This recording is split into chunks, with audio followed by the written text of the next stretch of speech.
দর্শক, আপনি কি সুস্থ থাকতে চান? আপনার বয়স কি 40 বা তার চেয়ে বেশি? তাহলে অবশ্যই আপনাকে বছরে একবার হলেও মেডিকেল চেক আপ করাতে হবে। তাইলে আপনি আপনার শরীরে কোনো ধরনের রোগ আছে কিনা সেটা যাচাই করতে পারবেন, আইডেন্টিফাই করতে পারবেন এবং সেই অনুযায়ী চিকিৎসা করে আপনি নিজেকে সুস্থ রাখতে পারবেন। তাইলে আমরা এই 9টি টেস্ট করলে মোটামুটি আমার শরীরে কোনো রোগ আছে কিনা সেটা আইডেন্টিফাই করতে পারবো। নাম্বার 1 হচ্ছে সিবিসি। এই সিবিসি দিয়ে আমরা আমাদের শরীরের রক্তের বিভিন্ন উপাদান যেমন হিমোগ্লোবিন, প্লাটিলেট, ডাব্লিউবিসি, আরবিসি এবং ইএসআর এই উপাদানগুলো কি অবস্থায় আছে সেটা জানতে পারবো। 2 নম্বরে আসেন হচ্ছে ক্রিয়েটিনিন।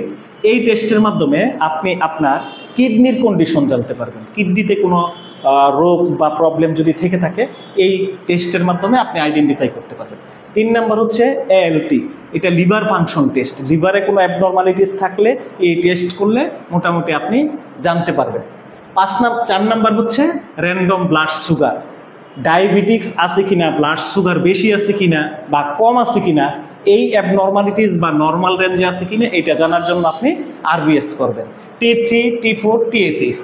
আমাদের অনেকেরই হাইপোথাইরয়েডিজম বা হাইপারথাইরয়েডিজম থাকে। এই টেস্টের মাধ্যমে আপনি থাইরয়েড ফাংশন জানতে পারবেন।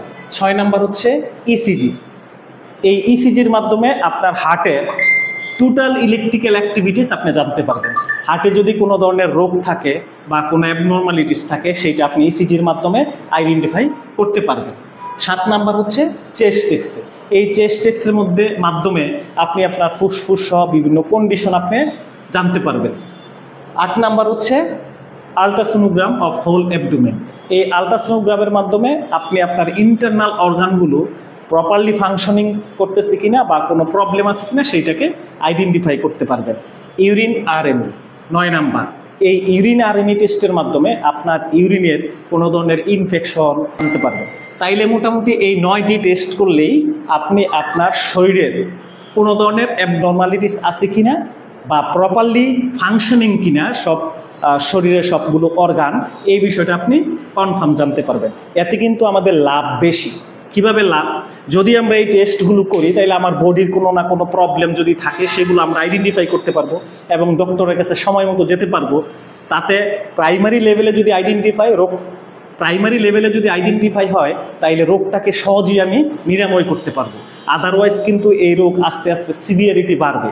তখন আমি হসপিটালে গেলে তখন আমার ট্রিটমেন্ট কস্ট বেড়ে যাবে এবং অনেক সময় যেমন বিভিন্ন ধরনের ক্যান্সারের জীবাণু থাকে বা ডায়াবেটিক্স সহ যেগুলো নন কমিউনিকেবল ডিজিজ, এই ডিজিজগুলোকে যদি আমি প্রাইমারি লেভেলে আইডেন্টিফাই করতে পারি তাহলে আমার শরীরের তেমন ক্ষতি করতে পারবে না। তাই আসুন নিজেকে সুস্থ রাখি। নিজে সুস্থ থাকতে বছরে একবার হলেও ডক্টরের কাছে যাই এবং আমার ফুল বডি চেক আপ করি বা মেডিকেল চেক আপ করি। তাতেই আমরা সুস্থ থাকতে পারবো এবং বিভিন্ন ধরনের রোগকে প্রতিরোধ করতে পারবো। ধন্যবাদ সবাইকে। আসসালামু আলাইকুম।